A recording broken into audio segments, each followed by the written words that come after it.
In 1999, this sound changed the music industry forever. It launched a completely unknown rapper from Detroit into global superstardom, sold millions of records, and introduced the world to the chaotic mind of Slim Shady. For more than 25 years, fans have repeated the same story. Dr. Dre discovered Eminem, Dr. Dre created the beat, Eminem made history. It is one of hip-hop's greatest origin stories. But it's also missing one very important name, because Dr. Dre didn't invent that legendary groove. Eminem didn't create the musical foundation that made millions of people instantly recognize My Name Is. The heartbeat of one of the most famous rap songs ever recorded was written 24 years earlier by a British singer-songwriter that many Eminem fans have never even heard of. And he nearly stopped the entire song from ever being released. Meet Labi Siffre. During the 1970s, he was one of Britain's most respected soul and folk musicians. He wrote songs about peace, equality, love, and civil rights. In 1975, he recorded a 6-minute song called I Got Thee. At first, it sounds nothing like Eminem. It's slow, soulful, relaxed. The kind of song you would play on a quiet Sunday afternoon.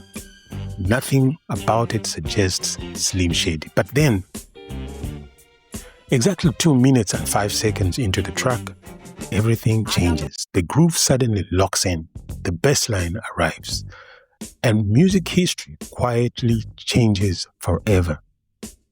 Listen carefully.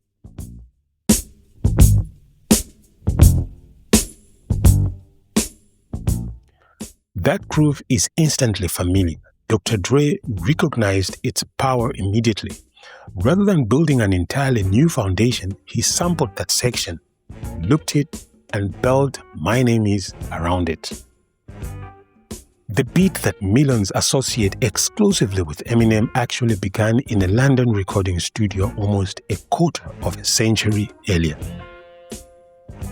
But this isn't just a story of an iconic sample. It's the story of a man who refused to compromise. Unlike many musicians whose work was sampled without much control, Labi Siffre legally owned his publishing rights. That meant nobody, not Dr. Dre, not Interscope, not even the biggest recording executives in America, could release the song without his permission. When Eminem's team sent him the original version of My Name Is for approval, Labi listened carefully. Then he rejected it immediately. You see, Labi Siffre is an openly gay artist who spent his career writing music against prejudice and discrimination. He effectively told one of the biggest producers in hip-hop, "If you want my music, those lyrics have to change." Suddenly, the balance of power flipped. The album was finished. The lead single was ready. Millions of dollars were riding on its release, but none of that mattered. Without Labi Siffre's signature, there was no song. So, the record label did something few people expected. They went back. Eminem rewrote the controversial lines. The offensive lyrics were removed. Only then did Labi approve the sample. Think about it for a moment. One British folk singer forced one of rap's most controversial artists to rewrite his biggest breakthrough single. And most Eminem fans have absolutely no idea it ever happened. that decision didn't just change the lyrics, it changed both men's lives because Labi Siffre protected his rights. He secured a significant share of the song's publishing income. Every stream, every radio play, every television appearance, every film license. One of the biggest rap songs in history continues to generate income for the man who originally wrote that unforgettable groove. It's a reminder that great music rarely appears out of nowhere.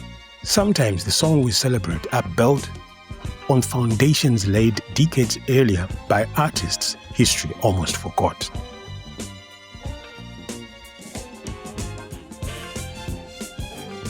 So, the next time someone tells you Dr. Dre created one of the greatest beats in hip-hop history, or insists My Name Is belongs only to Eminem, remember the man whose groove made the whole record possible, Labi Siffre. Because before Slim Shady asked the world what his name was, the music already had one.